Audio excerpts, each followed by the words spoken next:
اعوذ باللہ من الشیطان الرجیم، بسم اللہ الرحمن الرحیم، الحمد للہ رب العالمین والصلاة والسلام علی سید المرسلین و خاتم النبیین، اما بعد۔ صحیح مسلم حدیث نمبر 330، اردو ترجمہ۔ عبداللہ بن عباس رضی اللہ عنہ سے روایت ہے، جب یہ آیت اتری وَإِن تُبْدُوا مَا فِي أَنفُسِكُمْ أَوْ تُخْفُوهُ يُحَاسِبْكُم بِهِ اللَّهُ، تو لوگوں کے دلوں میں وہ بات سما گئی جو کسی چیز سے نہ سمائی تھی، یعنی بہت ڈر پیدا ہوا۔ تب رسول اللہ صلی اللہ علیہ وسلم نے فرمایا، کہو ہم نے سنا اور مان لیا اور اطاعت کی۔ پھر اللہ نے ایمان ان کے دلوں میں ڈال دیا اور اتارا اس آیت کو، لا یکلف اللہ نفسا الا وسعها لها ما کسبت، آخر تک، یعنی اللہ تکلیف نہیں دیتا کسی کو مگر اس کی طاقت کے موافق، جو وہ کرے گا اپنے لیے نیک کام اس کا ثواب اسی کو ہے، اور جو گناہ کرے گا اس کا پاپ اسی کو پر ہوگا۔ اے مالک ہمارے مت پکڑ ہم کو بھول چوک میں۔ مالک نے فرمایا، ایسا ہی کروں گا۔ اے مالک ہمارے مت لاد ہم پر بوجھ جیسے تو نے لادا تھا اگلوں پر۔ مالک نے کہا، ایسا ہی میں کروں گا، اور بخش دے ہم کو اور رحم کر ہم پر، تو ہمارا مالک ہے۔ مالک نے فرمایا، میں نے ایسا ہی کیا۔ حدیث نمبر 331، اردو ترجمہ۔ ابو ہریرہ رضی اللہ عنہ سے روایت ہے، رسول اللہ صلی اللہ علیہ وسلم نے فرمایا، اللہ نے درگزر کی میری امت سے ان خیالوں پر گناہ کے جو دل میں آویں، جب تک ان کو زبان سے نہ نکالیں یا ان پر عمل نہ کریں۔ حدیث نمبر 332، اردو ترجمہ۔ ابو ہریرہ رضی اللہ عنہ سے روایت ہے، رسول اللہ صلی اللہ علیہ وسلم نے فرمایا، اللہ جل جلالہ نے بخش دیا میری امت کی دل کی باتوں کو جب تک ان پر عمل نہ کرے یا زبان سے نہ نکالے۔ حدیث نمبر 333، اردو ترجمہ۔ قتادہ سے دوسری روایت بھی ایسی ہی ہے۔ حدیث نمبر 334، اردو ترجمہ۔ ابو ہریرہ رضی اللہ عنہ سے روایت ہے، رسول اللہ صلی اللہ علیہ وسلم نے فرمایا، اللہ جل جلالہ نے فرمایا، جب میرا بندہ برائی کا قصد کرے دل میں تو مت لکھو اس کو، پھر اگر وہ برائی کرے تو ایک برائی لکھ لو، اور جو نیکی کا قصد کرے لیکن کرے نہیں تو ایک نیکی اس کے لیے لکھ لو، اور اگر کرے تو 10 نیکیاں لکھو۔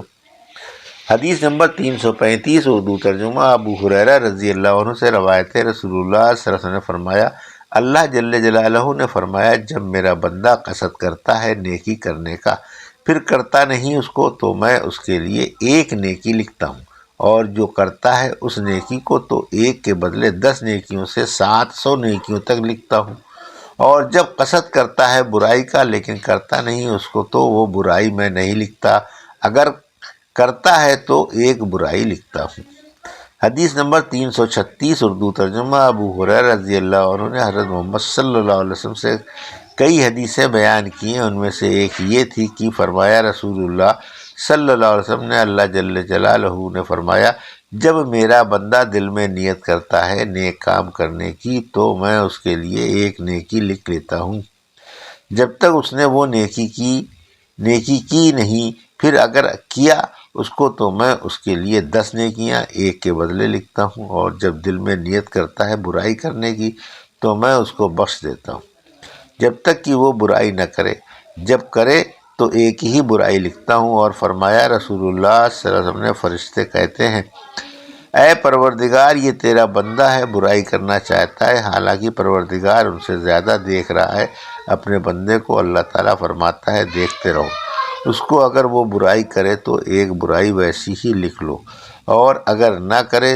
اور باز آوے اس ارادے سے تو اس کے لیے ایک نیکی لکھو، کیونکہ اس نے چھوڑ دیا برائی کو میرے ڈر سے۔ اور فرمایا رسول اللہ صلی اللہ علیہ وسلم نے، جب تم میں سے کسی کا اسلام بہتر ہوتا ہے، یعنی خالص اور سچا، نفاق سے خالی، پھر وہ جو نیکی کرتا ہے اس کے لیے ایک کے بدلے 10 نیکیاں 700 تک لکھی جاتی ہیں، اور جو برائی کرتا ہے تو ایک ہی برائی لکھی جاتی ہے، یہاں تک کہ مل جاتا ہے اللہ جل جلالہ سے۔ حدیث نمبر 337 اردو ترجمہ ابو ہریرہ رضی اللہ عنہ سے روایت ہے، رسول اللہ صلی اللہ علیہ وسلم نے فرمایا، جو شخص قصد کرے نیکی کا اور نہ کرے اس کو تو اس کے لیے ایک نیکی لکھی جاتی ہے، اور جو شخص قصد کرے نیکی کا اور کرے تو اس کو تو اس کے لیے 10 سے 700 نیکیاں تک لکھی جاتی ہیں، اور جو شخص قصد کرے برائی کا پھر نہ کرے تو اس کو تو وہ نہیں لکھی جاتی ہے، اور جو کرے تو لکھی جاتی ہے۔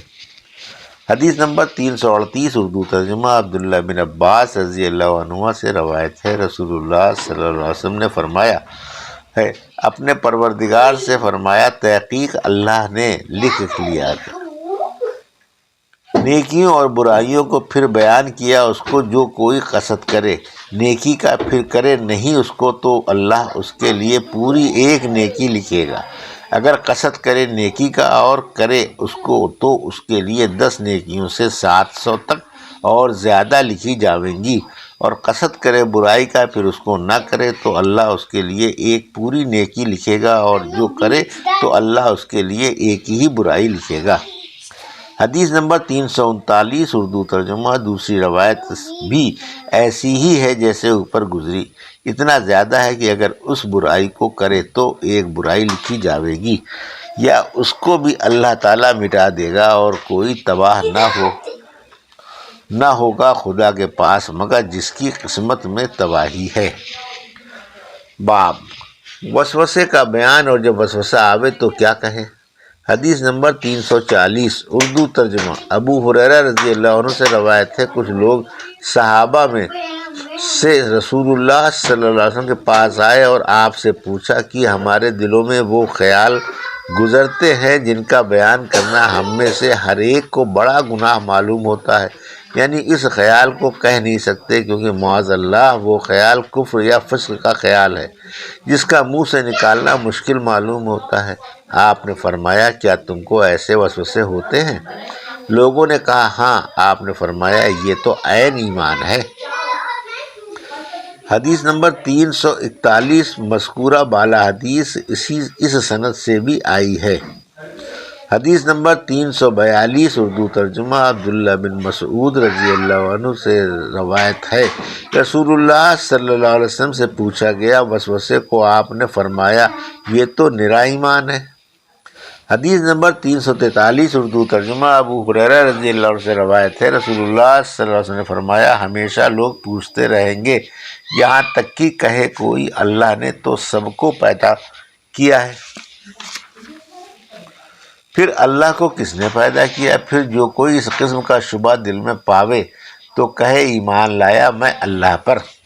حدیث نمبر 344 اردو ترجمہ ہشام بن عروہ سے روایت ہے، اسی سند کے ساتھ رسول اللہ صلی اللہ علیہ وسلم نے فرمایا، شیطان تم میں سے ہر ایک کے پاس آتا ہے، پھر کہتا ہے کس نے آسمان پیدا کیا، کس نے زمین پیدا کی؟ تو وہ کہتا ہے اللہ نے پیدا کیا، پھر شیطان کہتا ہے اللہ کو کس نے پیدا کیا؟ جب ایسا شبہ تم میں سے کسی کو ہو تو کہے میں ایمان لایا اللہ پر اور اس کے رسولوں پر۔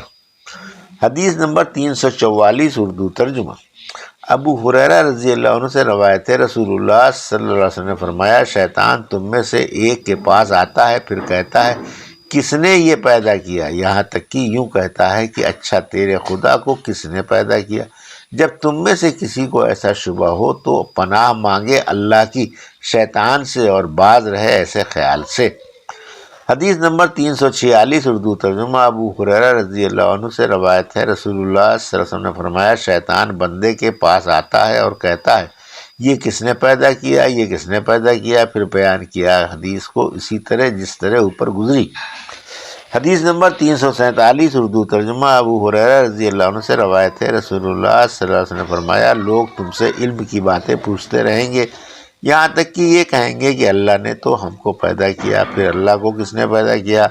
راوی نے کہا ابو ہریرہ رضی اللہ عنہ اس حدیث کو بیان کرتے وقت ایک کا ہاتھ پکڑے ہوئے تھے، انہوں نے کہا سچ کہا، اللہ اور اس کے رسول نے مجھ سے 2 آدمی یہی پوچھ چکے ہیں اور یہ تیسرا ہے، یا یوں کہ ایک آدمی پوچھ چکا ہے اور یہ دوسرا ہے۔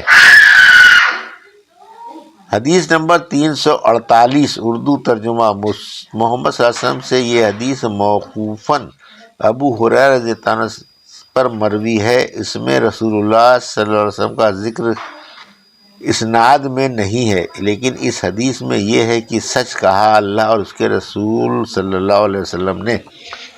حدیث نمبر 349 اردو ترجمہ۔ ابو ہریرہ رضی اللہ عنہ سے روایت ہے، رسول اللہ صلی اللہ علیہ وسلم نے مجھ سے فرمایا تھا، اے ابا ہریرہ، لوگ تجھ سے پوچھتے رہیں گے دین کی باتیں، یہاں تک کہ یوں کہیں گے بھلا اللہ تو یہ ہے، اب اللہ کو کس نے پیدا کیا؟ ایک بار ہم مسجد میں بیٹھے تھے، اتنے میں کچھ لوگ گنوار آئے اور کہنے لگے، اے ابو ہریرہ، بھلا اللہ تو یہ ہے، اب اللہ کو کس نے پیدا کیا؟ یہ سن کر ابو ہریرہ رضی اللہ عنہ نے ایک مٹھی بھر کنکریاں ان کو ماریں اور کہا، اٹھو، سچ کہا تھا میرے دوست رسول اللہ صلی اللہ علیہ وسلم نے۔ حدیث نمبر 350 اردو ترجمہ۔ ابو ہریرہ رضی اللہ عنہ سے روایت ہے، رسول اللہ صلی اللہ علیہ وسلم نے فرمایا، تم سے لوگ ہر ایک بات پوچھیں گے، یہاں تک کہ یوں کہیں گے کہ اللہ نے تو ہر چیز کو پیدا کیا، پھر اللہ کو کس نے پیدا کیا؟ حدیث نمبر 351 اردو ترجمہ۔ انس بن مالک رضی اللہ عنہ سے روایت ہے، انہوں نے سنا رسول اللہ صلی اللہ علیہ وسلم سے، اللہ تعالیٰ نے فرمایا، تیری امت کے لوگ کہتے رہیں گے، یہ کیا ہے؟ آخر یہ کہیں گے، اللہ نے تو خلق کو پیدا کیا، پھر اللہ کو کس نے پیدا کیا؟ حدیث نمبر 352 اردو ترجمہ۔ انس رضی اللہ عنہ سے روایت ہے، اسی طرح جیسے اوپر گزری، مگر اس میں یہ نہیں ہے کہ اللہ نے فرمایا تیری امت کے لوگ۔ یہ تھی صحیح مسلم کی حدیث نمبر 330 سے حدیث نمبر 352 کا اردو ترجمہ جو ابھی آپ نے سماعت فرمایا۔ اللہ سے دعا ہے کہ اللہ ان حدیثوں کی صحیح سمجھ عطا فرما اور ان پر عمل کرنے کی توفیق عطا فرما، آمین یا رب العالمین۔